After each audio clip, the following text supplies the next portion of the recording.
नमस्कार, स्वागत है आपका हमारे चैनल पे। उस वक्त की बड़ी खबर आ रही है वेस्ट बंगाल से। वेस्ट बंगाल में वीरभूम मामले पर फंसी ममता बनर्जी ने लिखी विपक्ष के मंत्रियों को चिट्ठी और बीजेपी गैर शासित राज्यों के मुख्यमंत्री को चिट्ठी और कहा कि बीजेपी के खिलाफ एकजुट होने की है जरूरत। आपको बता दें कि वेस्ट बंगाल के वीरभूम में जो मामला अभी उठ के निकलकर सामने आया है, हिंसा का मामला, जिसको लेकर बीजेपी लगातार ममता बनर्जी को घेरे हुए है। और इसी बीच ममता बनर्जी ने विपक्षी पार्टियों को और जो भी बीजेपी गैर शासित राज्य है उनके मुख्यमंत्री को चिट्ठी लिखी है ममता बनर्जी ने, और कहा है कि ये वक्त बीजेपी के खिलाफ खड़े होने का है। आपको बता दें कि आज जो चिट्ठी लिखी गई है ममता बनर्जी की तरफ से, उसमें कहा गया है कि बीजेपी सीबीआई और सीआईडी जैसी एजेंसियों का गलत इस्तेमाल कर रही है और इससे राजनीतिक बदला लेने के लिए बीजेपी ये सारे काम कर रही है। आखिरकार ये एजेंसियां जहां पर भारतीय जनता पार्टी की सरकार है वहां पर काम क्यों नहीं करती हैं?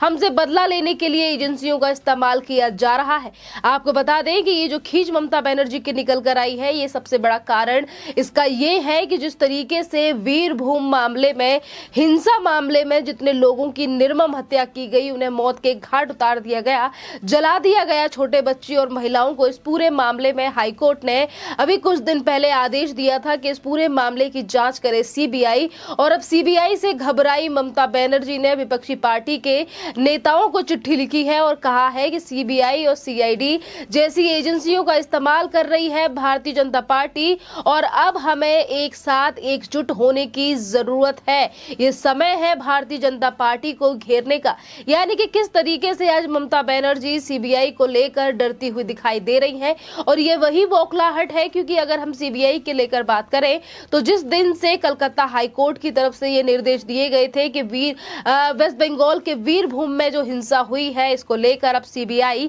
जांच करेगी, तब से ही ममता बनर्जी ने कहा था कि हम भी चाहते हैं कि लोगों को न्याय मिले और अगर सीबीआई भारतीय जनता पार्टी के इशारों पर काम करेगी तो हम भी इसके खिलाफ प्रोटेस्ट करेंगे, हम भी इसके खिलाफ अब धरना प्रदर्शन करेंगे। तो ये चीजें दर्शाती है कि जहां एक तरफ सीबीआई जो है उसने कमर कस ली है और सीबीआई लगातार वीरभूम मामले को लेकर लगातार जांच कर रही है और 10 लोगों से अभी भी पूछताछ करने के लिए सीबीआई ने उन लोगों को अपने कैंप पर बुलाया है। और इसमें सबसे बड़ी बात यह है कि जिस तरीके से जिला प्रमुख यानी कि टीएमसी के नेता अनारुल हुसैन से भी सीबीआई की तरफ से पूछताछ की गई है। और यही बड़ा कारण है कि अब जिस तरीके से बीजेपी ने टीएमसी और ममता बनर्जी को इस पूरे मामले को लेकर घेर रखा है, तो कभी ममता बनर्जी अनारुल हुसैन को लेकर बोलती है कि ये सिर्फ पूछताछ है, तो वहीं दूसरी तरफ ममता बनर्जी की मुश्किलें बढ़ती हुई नजर आ रही हैं, क्योंकि जिस तरीके से इस पूरे मामले को लेकर सीबीआई ने अब उस पूरे काम को संभाला है और लगातार ज्यादा से ज्यादा लोगों से पूछताछ सीबीआई कर रही है। 20 से ज्यादा लोगों की लिस्ट भी सीबीआई इस पूरे मामले में बना चुकी है। तो शायद एक यही बड़ा कारण है कि आज ममता बनर्जी चिट्ठी लिख रही है तमाम विपक्षी पार्टियों को और उनका कहना है कि बीजेपी एजेंसियों का इस्तेमाल कर रही है। बहरहाल खबर यही है कि जो सीबीआई का निर्देश दिया गया है कि सीबीआई इस पूरे मामले की जांच करेगी, ये सीबीआई ये केंद्र सरकार की तरफ से नहीं बल्कि कलकत्ता हाईकोर्ट की तरफ से ऑर्डर दिया गया था इस पूरे मामले को लेकर। इस बीच आपको ये भी बता दें कि जहां एक तरफ ममता बनर्जी ने केंद्र को एकत्रित होने की बात कही है और कहा है कि बीजेपी के खिलाफ एक साथ लड़ने की लड़ाई है, तो ये कहीं ना कहीं जो चीजें हैं वो 2024 से भी जोड़कर देखी जा रही है कि कैसे ममता बनर्जी 2024 के लिए तैयार हो रही है और अपनी एक पार्टी तैयार कर भारतीय जनता पार्टी और मोदी, देश के प्रधानमंत्री मोदी को हटाना चाहती हैं और वो फिर 2024 में खुद पीएम की गद्दी पर बैठना चाहती हैं। पर यहीं पर हम आपको ये भी बता दें कि ये पहली बार नहीं है कि ममता बनर्जी ने विपक्षी पार्टियों और बीजेपी गैर शासित राज्यों के मुख्यमंत्री को चिट्ठी लिखी है। इससे पहले भी ममता बनर्जी ने कई चिट्ठी लिखी है विपक्ष के लिए और कहा है कि विपक्ष को एकत्रित होने की जरूरत है। तो जहां एक तरफ ममता बनर्जी विपक्ष को एकत्रित करने की बात कह रही है और बार बार पर चिट्ठी लिख रही है, तो वहीं दूसरी तरफ इस तरीके से चीजें देखी जा सकती हैं कि जो विपक्ष है वो एकजुट होने की कगार पर नहीं है। क्योंकि अगर विपक्ष एकजुट होकर भारतीय जनता पार्टी या देश के प्रधानमंत्री के खिलाफ चुनाव लड़ने की बात हो या तमाम और बात हो, क्योंकि चुनाव का नेतृत्व करने के लिए और जो गठबंधन भी अगर ये बनेगा या फिर ये अगर साठगांठ करके एक ग्रुप भी बनाया जाता है तो इसका प्रतिनिधित्व कौन करेगा, इसका भी फैसला अभी तक इस पूरी जो ग्रुप है इसकी तरफ से नहीं लिया जाने वाला। क्योंकि अब दिल्ली के बाद पंजाब में सत्ता हासिल करने के बाद अरविंद केजरीवाल भी विपक्ष के नेता बनने के लिए तैयार हो रहे हैं। और यहीं पर बड़ा सवाल यही है कि जहां एक तरफ ममता बनर्जी तो दूसरी तरफ खुद कांग्रेस पार्टी खड़ी हुई है 2024 के लिए। पर बहरहाल जो अब चिट्ठी के सही मायने निकाले जा रहे हैं, चिट्ठी को लेकर जो लोग बात कर रहे हैं, जो अब ममता बनर्जी की तरफ से लिखी गई है, जिसमें वो सीआईडी का जिक्र कर रही है और तमाम और एजेंसियों का जिक्र कर रही है, सीबीआई का जिक्र कर रही है, ये दर्शाता है कि आखिरकार ममता बनर्जी कितनी ज्यादा डरी हुई है उस केंद्रीय जांच एजेंसी से जो कि इस पूरे मामले को लेकर जांच कर रही है। जहां एक तरफ ममता बनर्जी कहती है कि टीएमसी और टीएमसी के नेताओं का इस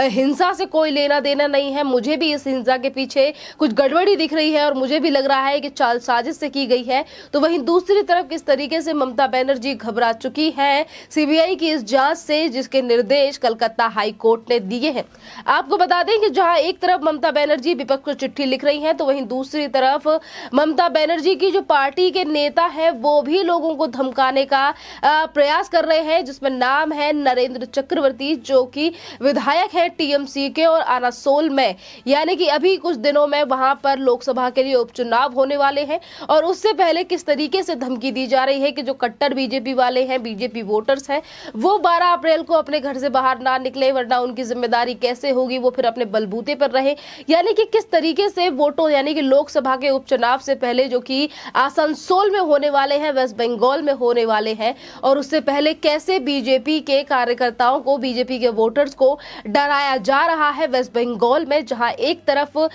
ममता बनर्जी विपक्ष को चिट्ठी लिख रही है कि लोकतंत्र की हत्या कर रही है भारतीय जनता पार्टी और हमें भारतीय जनता पार्टी को रोकने की जरूरत है, और किस तरीके से लोकतंत्र की धज्जियां उड़ा रखी है ममता बनर्जी और ममता बनर्जी की पार्टी ने वेस्ट बंगाल में। आज इन्हीं चीजों को लेकर तमाम जो जनता है वो आक्रोश में है ममता बनर्जी की इस पॉलिटिक्स को लेकर। तो वहीं दूसरी तरफ आपको ये बता दें कि टीएमसी और बीजेपी के बीच में जो जुबानी जंग है वो और भी ज्यादा तेज हो चुकी है इस पूरे मामले को लेकर, यानी कि वीरभूम हिंसा मामले को लेकर। जहां एक तरफ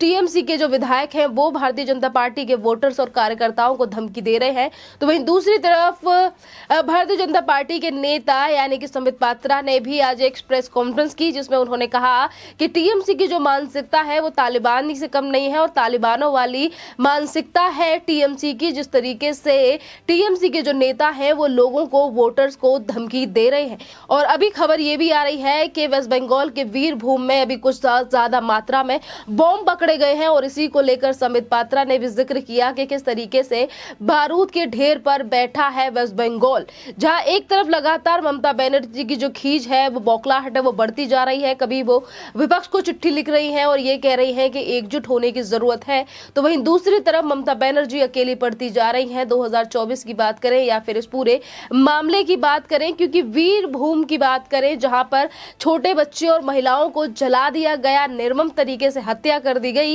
ये पहली बार नहीं है वेस्ट बंगाल में। क्योंकि नंदीग्राम में, यानी कि नंदीग्राम से ममता बनर्जी की जिस तरीके से 2021 में एक बड़ी हार हुई थी, वो भी शुभेंदु अधिकारी जो कि कभी उनका दाहिना हाथ हुआ करते थे, फिर उन्होंने भारतीय जनता पार्टी का हाथ दामन थामा और उसके बाद ममता बनर्जी को ही करारी हार दी नंदीग्राम से। और उसके बाद ममता बनर्जी के जो कार्यकर्ता थे उन्होंने किस तरीके से लोगों को मौत के घाट उतारा था, वो भी चीजें आज किसी से छुपी नहीं है। और किस तरीके से लोगों के साथ बर्बरता की गई थी 2021 में 2 मई के बाद। और आज अगर इसको पूरे मामले को लेकर सीबीआई जांच कर रही है या फिर नंदीग्राम को लेकर भी जिस वक्त पर कोर्ट की तरफ से आदेश दिया गया था कि उस मामले की भी जांच सीबीआई करे, उस वक्त में भी ममता बनर्जी के इसी तरीके से बोल थे। और वहीं दूसरी तरफ देश के प्रधानमंत्री नरेंद्र मोदी ने भी बीजेपी के सांसदों को कल दिल्ली बुलाया है और उनके साथ भी इस पूरे मामले को लेकर चर्चा होने जा रही है। तो अब देखना अहम ये होगा कि जहां एक तरफ ममता बनर्जी विपक्ष को इकट्ठी